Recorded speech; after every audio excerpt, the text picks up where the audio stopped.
इस वीडियो में हम दो मैट्रिसेस को मल्टीप्लाई करना सीखेंगे, यानी कि दोनों का प्रोडक्ट निकालना सीखेंगे। इन दोनों को प्रोडक्ट निकालने से पहले हमें ये देखना है कि ये दोनों मैट्रिसेस जो हैं प्रोडक्ट करने के लिए मल्टीप्लाई करने के लिए कंपैटिबल है, यानी कि पॉसिबल है। पहले हम इसकी कॉम्पैटिबिलिटी यानी कि पॉसिबिलिटी चेक करेंगे। अगर भैया ये पॉसिबल ही नहीं है मल्टीप्लाई करने के लिए तो हम क्यों ही करेंगे। तो इसकी जो कंपैटिबिलिटी है या पॉसिबिलिटी है वो कैसे चेक करते हैं तो वो अभी बताते हैं। इससे पहले एक चीज़ देखते हैं। अगर हमारे पास 2 मल्टीप्लाई बाई 3 है तो इसको या तो आप 2 मल्टीप्लाई बाई 3 लिखो या 3 मल्टीप्लाई बाई 2 लिखो, दोनों तो एक ही बात है। या तो 2 मल्टीप्लाई बाई 3 को लिखो या 3 मल्टीप्लाई बाई 2 लिखो, दोनों एक दूसरे को इक्वली आएगा, है ना। तो ये क्या है, ये हमारे पास कॉम्यूटेटिव प्रॉपर्टी है मल्टीप्लिकेशन की। और कॉम्यूटेटिव प्रॉपर्टी मल्टीप्लिकेशन की क्या कहती है, हमें ये कहती है कि अगर x और y, ठीक है, x मल्टीप्लाई बाई y है, ठीक है, तो ये तो इसे आप या तो x मल्टीप्लाई बाई y लिख लो या y मल्टीप्लाई बाई x लिख लो, ठीक है, दोनों इक्वल ही होंगे। अगर हमारे पास जो x और y है अगर नंबर है तो, अगर x मल्टीप्लाई बाई y है तो इसे आप y मल्टीप्लाई बाई x भी लिख सकते हो, दोनों एक ही चीज़ है, दोनों एक दूसरे के इक्वल होंगे, ठीक है। मगर जो है x और y जो है नंबर होना चाहिए, है ना, अगर हमारे पास x और y नंबर है तो, ठीक है। ये तो हो गई इसकी बात। अब देखते हैं मेन मुद्दा। अगर हमारे पास दो मैट्रिक्स है a और b, ठीक है, अगर a मल्टीप्लाई बाई b है और equal to b multiply by a है, क्या ये दोनों भी इक्वल होंगे? नहीं भाई, मैट्रिक्स की बात है। तो इन a और b का प्रोडक्ट और b और a का प्रोडक्ट हमेशा इक्वल नहीं होगा, क्योंकि ये ऑर्डर पे डिपेंड करता है। इन दोनों का ऑर्डर भी तो अलग हो सकता है ना। देखते हैं आगे कैसे देखते हैं, ठीक है। चलो पहले देखते हैं कि इसकी कॉम्पैटिबिलिटी कैसे फाइंड करते हैं, ठीक है, कि ये कॉम्पैटिबल है या नहीं है मल्टीप्लाई करने के लिए, ठीक है। तो अगर हमारे पास दो मैट्रिक्स है a और b, a multiply by b, ठीक है, तो इनका हमें कॉम्पैटिबिलिटी फाइंड करना है, यानी कि पॉसिबिलिटी फाइंड करना है। तो वो कैसे करेंगे, तो इसके लिए हमें देखना है कि जो हमारा a मैट्रिक्स है ना, जो पहले वाला a मैट्रिक्स है, उसका कॉलम देखना है कि उसमें कॉलम कितने हैं। कॉलम देखना है कौन से मैट्रिक्स का, a मैट्रिक्स का, ठीक है। क्या देखना है, a मैट्रिक्स का कॉलम देखना है।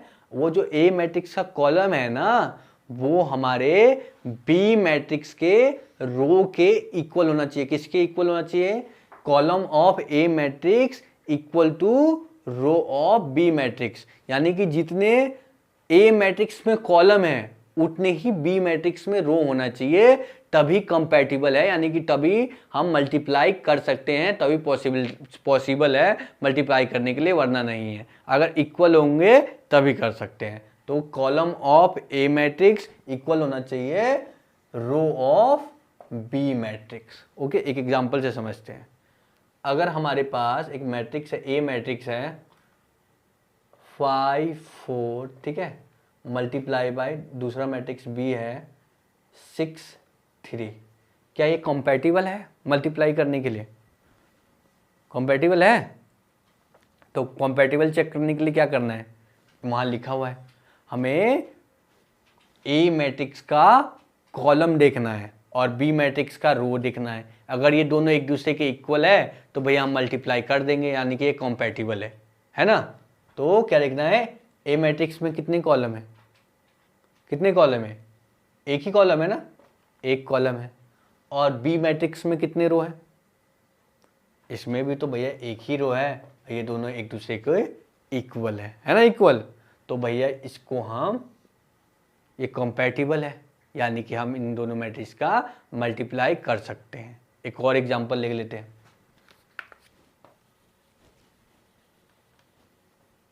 ठीक है, अगर हमारे पास एक मैट्रिक्स है 6 9, ठीक है, और दूसरा मैट्रिक्स है 5 9, ठीक है, तो भैया क्या मैं इन दोनों मैट्रिसेस का मल्टीप्लाई कर सकता हूँ?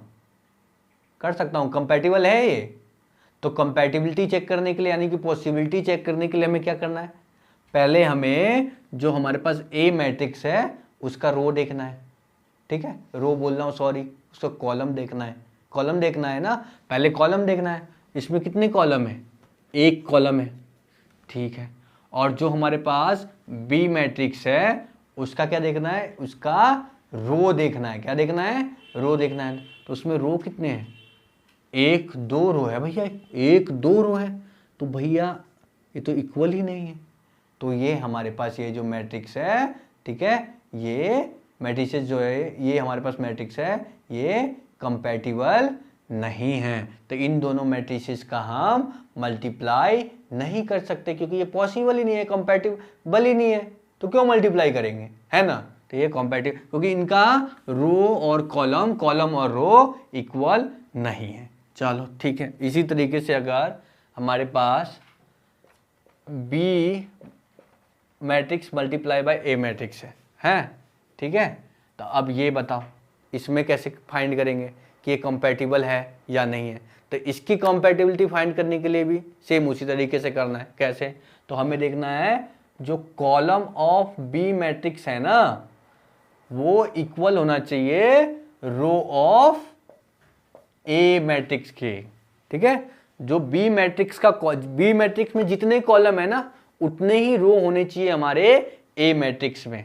एक एग्जांपल से समझते हैं, अगर हमारे पास 6 5 पहला मैट्रिक्स है बी मैट्रिक्स, ठीक है, मल्टीप्लाई बाय 4 3 ये दूसरा मैट्रिक्स है, ठीक है। अब बताओ ये दोनों कंपैटिबल होंगे मल्टीप्लाई करने के लिए। तो हमें पहले बी मैट्रिक्स का क्या देखना है, पहले मैट्रिक्स का क्या देखना है, जो फर्स्ट वाला मैट्रिक्स है उसका कॉलम देखना है। इसमें कितने कॉलम है, इसमें कॉलम कितने हैं, एक ही कॉलम है भैया, एक कॉलम है इक्वल टू में। इसमें अब जो दो ए मैट्रिक्स है हमारा दूसरा वाला मैट्रिक्स है, सेकेंड मैट्रिक्स है, उसमें क्या देखना है, उसका हमें रो देखना है। तो इसमें कितने रो है, एक दो, तो भैया ये तो कंपैटिबल ही नहीं है, नहीं है कंपैटिबल, नहीं है ना, क्योंकि वन इज वो दोनों इक्वल होना चाहिए था, ठीक है। कॉलम इसमें जितने हैं इसमें उतने रो होने चाहिए थे, ठीक है, पर इसमें है ही नहीं, तो ये मल्टीप्लाई हो ही नहीं सकता। ठीक है भैया, एक और एग्जांपल से समझते हैं। अगर हमारे पास 9 5 ये हमारे पास बी में पहला मैट्रिक्स है, बी मैट्रिक्स है, ठीक है, और मल्टीप्लाई बाय 6 3 है, तो ये बताओ ये कंपैटिबल है। तो भैया कंपैटिबिलिटी चेक करने के लिए क्या करना है, पहले हमें बी मैट्रिक्स का कॉलम देखना है। तो इसमें कितने कॉलम है बी मैट्रिक्स में, एक ही कॉलम है, ठीक है, और इक्वल टू, ठीक है, इसमें कितने रो है, तो ए मैट्रिक्स का रो ही देखना है ना, तो इसमें एक ही तो रो है, तो ये तो भैया इक्वल हो गया 1 = 1, तो इसको हम मल्टीप्लाई कर सकते हैं, यानी कि ये कॉम्पैटिबल है मल्टीप्लाई करने के लिए, ये पॉसिबल है, कॉम्पेटिबिलिटी है इसमें, ठीक है, मल्टीप्लाई करने के लिए। चलो अब बताओ एक तरीके से और इसको कर सकते हैं, ये तो सही तरीका है।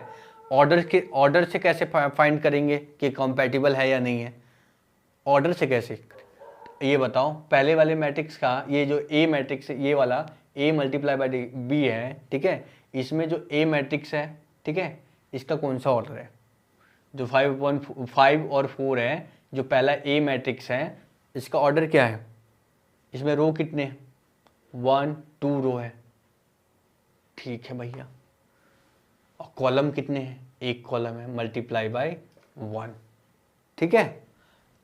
और ये जो बी मैट्रिक्स है हमारा, ठीक है, इसमें कितने कॉलम है, रो है, इसमें पहले रो कितने हैं, एक ही रो है भैया 1, और इसमें कॉलम कितने, 1 2 कॉलम है, मल्टीप्लाई बाय 2, ठीक है।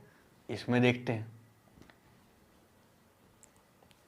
इस वाले में हमारे पास जो ये दूसरा वाला था, इसमें जो ये पहला वाला मैट्रिक्स है, फर्स्ट मैट्रिक्स है, इसमें इसका ऑर्डर क्या होगा, इसमें कितने रो है, 2 रो है, और इसमें कॉलम कितने हैं, तो 1 कॉलम है, मल्टीप्लाई बाय 1, है ना। और जो ये वाला मैट्रिक्स है इसमें कितने रो है, इसमें 2 रो है, 1 2 रो है, और कॉलम कितने हैं, एक ही कॉलम है ना।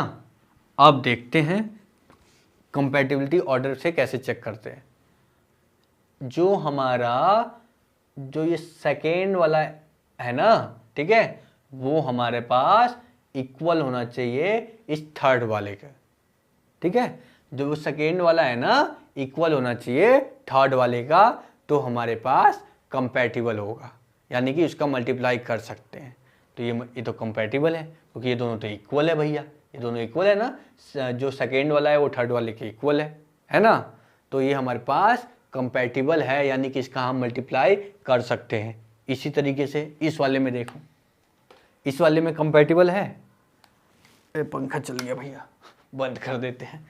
इस वाले में कंपैटिबल है, हमें क्या देखना था, जो ये सेकेंड वाला है, ठीक है, वो थर्ड वाले के इक्वल होना चाहिए। यहाँ पे इक्वल है, इक्वल है, बताओ 1 = 2 होता है, नहीं इक्वल है, तो ये कंपैटिबल नहीं है, ठीक है, समझ रहे हो ना, ये कंपैटिबल नहीं है। इसी तरीके से इस वाले में देखते हैं, इसमें कितने रो है, इसका ऑर्डर क्या होगा, 2 रो है और 1 कॉलम है, मल्टीप्लाई बाय 1। इसमें कितने रो है, इसमें 2 रो है, 1 2, इसमें कॉलम कितने हैं, 1 कॉलम है। इस वाले में देखते हैं, इसमें कितने रो है, 2 रो है, इसमें कॉलम कितने हैं, 1 कॉलम है, ठीक है। इसमें कितने रो है, 1 रो है, 1 रो है, और कॉलम कितने हैं, 2 कॉलम है। तो ये देखो, ये जो हमारा इसका सेकेंड वाला है थर्ड वाले के इक्वल है, नहीं इक्वल है, नहीं है, तो ये कॉम्पैटिबल नहीं है, इसका मल्टीप्लाई नहीं कर सकते, ये पॉसिबल ही नहीं है, ठीक है, क्योंकि सेकेंड वाला जो है हमारा जो ऑर्डर था उसका जो सेकेंड वाला है वो थर्ड वाले के इक्वल है ही नहीं, तो ये कॉम्पैटिबल नहीं है, मल्टीप्लाई नहीं करेंगे। इसका देखते हैं, ये कॉम्पैटिबल है, जो सेकेंड वाला है ये थर्ड वाले के इक्वल है, तो ये भैया कॉम्पैटिबल है, ठीक है, ये कंपैटिबल है ना हमारे पास, ये कंपैटिबल है। तो जो हमारे पास जो हम कॉलम ए और रो बी ऐसे करके फाइंड कर रहे थे ना, इससे बेस्ट तरीका हमारे पास कि हम ऑर्डर निकाल के फाइंड करें। और ये क्यों है बेस्ट तरीका, ठीक है, वो भी सही तरीका है, ठीक है, उससे भी होता है, ठीक है, पर ये बेस्ट तरीका है। ये बेस्ट तरीका क्यों है वो अभी मैं बताता हूँ, ठीक है, अगली वीडियो में बताता हूँ। ओके, चलो बाय।